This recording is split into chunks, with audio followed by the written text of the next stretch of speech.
山口女子高先生殺害事件。絶たれた未来と少年の逃亡。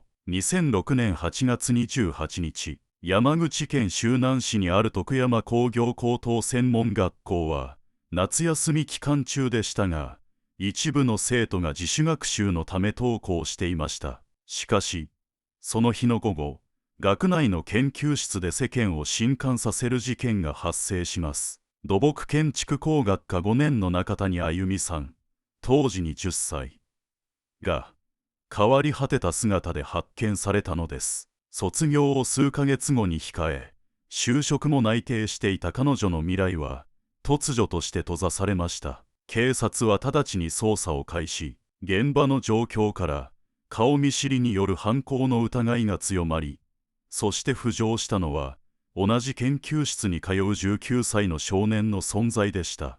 容疑者の逃亡と全国指名手配。犯人とみられる少年は前日に電子メールで課題を教えてほしいと被害者に伝えており、あらかじめ待ち構えていたと推測されます。犯行後、19歳の少年はバイクで学校を立ち去り、行方をくらませていました。警察は殺人の疑いでこの少年を全国に指名手配します。しかし、ここで一つの大きな壁が立ちはだかりました。少年法です。当時、19歳は未成年であり、原則として実名や顔写真の報道は禁じられていました。しかし、凶悪事件であり、再犯の恐れもあるとして、警察は異例の公開捜査に踏み切ります。ネット上では少年の身元を特定しようとする動きが加速し、情報の錯綜が続きました。一方で、少年の家族や友人は、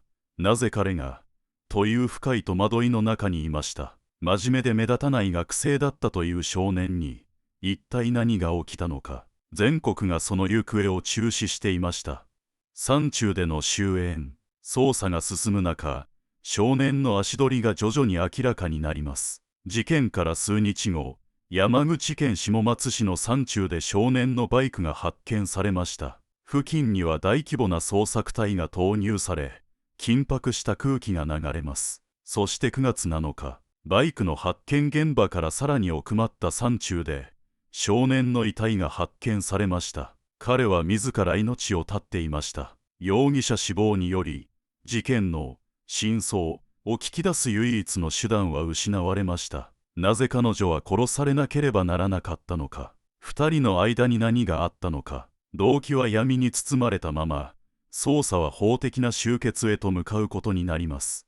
残された謎と学校の責任。事件後、学校側の安全管理体制も厳しく問われました。夏休み期間中の研究室という、学生と教員以外は立ち入らない密室で起きた悲劇。当時、多くの高専や大学では、夜間や休日でも学生が自由に研究室に出入りできるのが一般的でしたが、この事件を機に、入退室管理や防犯カメラの設置が急速に進むこととなりました。また、加害者の少年が自ら命を絶ったことで、遺族は、裁判という場を奪われ、加害者家族もまた、世間からの厳しい目にさらされる現実が浮き彫りになりました。悲劇を繰り返さないために、この事件は、私たちに多くの課題を突きつけました。若者の心の闇、学校というコミュニティの閉鎖性、そして少年法の在り方。